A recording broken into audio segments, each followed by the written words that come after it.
Atenção!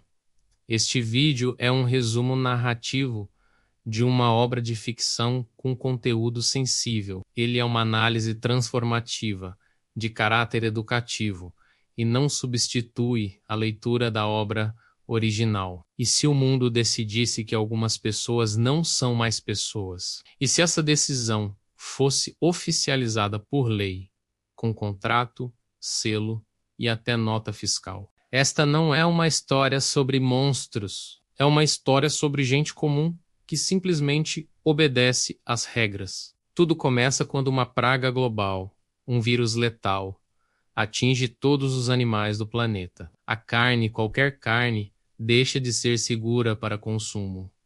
O caos se instala. Mercados fecham suas portas.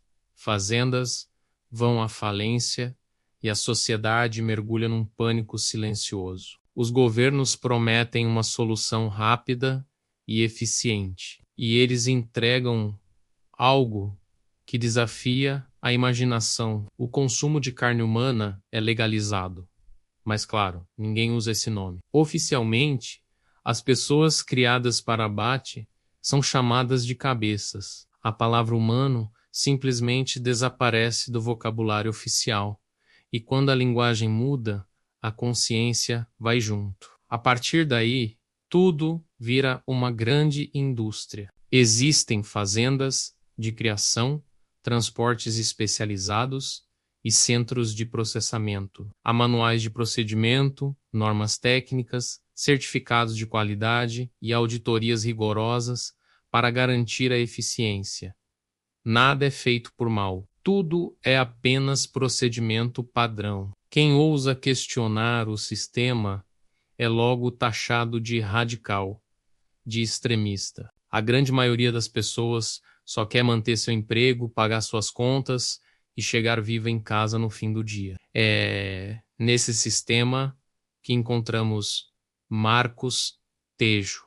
Ele é um dos gerentes de topo de um frigorífico.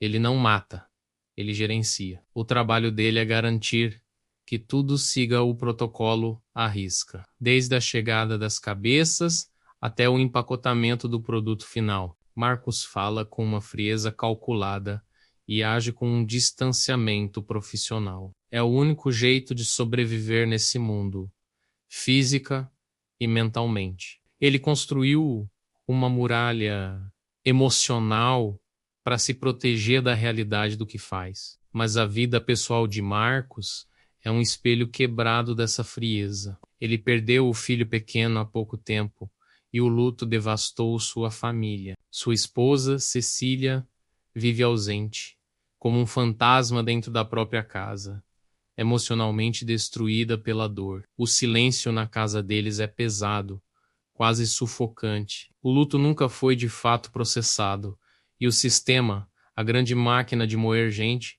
não para por causa da dor de ninguém. Um dia, o pai de Marcos, que vive isolado no campo, aparece com um presente bizarro e completamente ilegal. Uma cabeça fêmea, viva, um produto fora do padrão industrial, criado de forma clandestina. A mulher não fala, não reage, parece completamente catatônica. Ela não tem nome, não tem identidade. É só um corpo. Marcos sabe que aquilo é errado, que é um crime grave, mas o sistema em que ele vive já apagou a linha que separa o certo do errado. A moralidade virou um conceito flexível. Ele a esconde no celeiro dos fundos. No início, ela é tratada exatamente como um objeto, uma coisa, algo que não sente, não pensa, não sofre. Mas aos poucos, Marcos começa a perceber algo perigoso, algo que pode colocar tudo a perder. Ela observa. Seus olhos seguem os movimentos dele. Ela reage ao ambiente, se encolhe com barulhos altos, ela demonstra medo. E isso quebra uma regra invisível e fundamental do sistema. Ver humanidade no produto é estritamente proibido. É a porta de entrada para a dúvida. E a dúvida é inimiga da eficiência. Se essa história já está te causando um nó na garganta, se inscreve no canal e deixa o like. A gente precisa discutir esses temas. Por mais desconfortáveis que sejam, a relação entre Marcos e a mulher se torna cada vez mais distorcida. Ele começa a cuidar dela, mas não por bondade ou compaixão, é por pura necessidade emocional. Marcos projeta nela os sentimentos que perdeu, a família que desmoronou. Ele conversa com ela, mesmo sem obter resposta. O silêncio dela alimenta a ilusão dele. Ela se torna um repositório para a dor e a solidão que ele não consegue admitir. Enquanto ela não tiver voz, ele pode continuar fingindo, mas o sistema sempre observa. A indústria da carne especial não tolera desvios. As fiscalizações são constantes e imprevisíveis. O medo é a principal ferramenta de controle que mantém a engrenagem funcionando. Um vizinho curioso, um funcionário insatisfeito, qualquer um pode ser um delator. Não existe espaço para erro, muito menos para compaixão. Marcos vive sob a tensão constante de ser descoberto. E então o impensável acontece. A mulher engravida. Isso simplesmente não deveria acontecer. A reprodução, ela é controlada rigidamente pela indústria. Um nascimento fora do sistema não é um milagre, é um problema, uma falha de procedimento. E problemas, como Marcos sabe muito bem, precisam ser resolvidos, eliminados. A existência daquele bebê coloca em risco não só a liberdade de Marcos, mas a própria vida dele. Nesse ponto, como espectadores, somos levados a acreditar numa falsa esperança.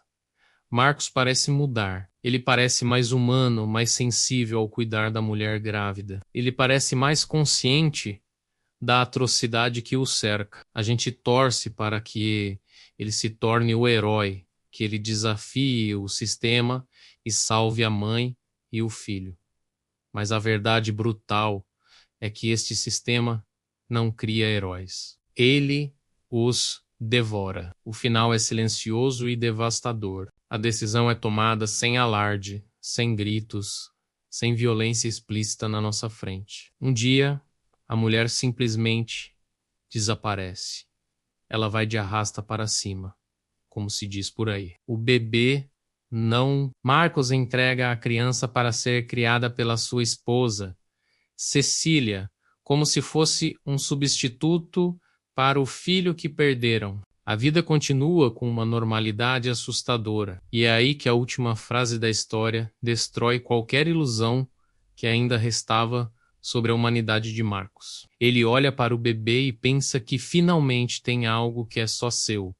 Não era amor, nunca foi, era posse. O verdadeiro terror desta história não está no ato de comer carne humana, está na assustadora capacidade humana de se adaptar a qualquer coisa. A gente aceita o inaceitável, normaliza o absurdo, desde que venha com um carimbo de legalizado. O sistema não precisou de monstros para funcionar, só precisou de pessoas comuns, dispostas a seguir as regras. Obrigado por assistir. Se esse vídeo te fez pensar, compartilhe e até a próxima.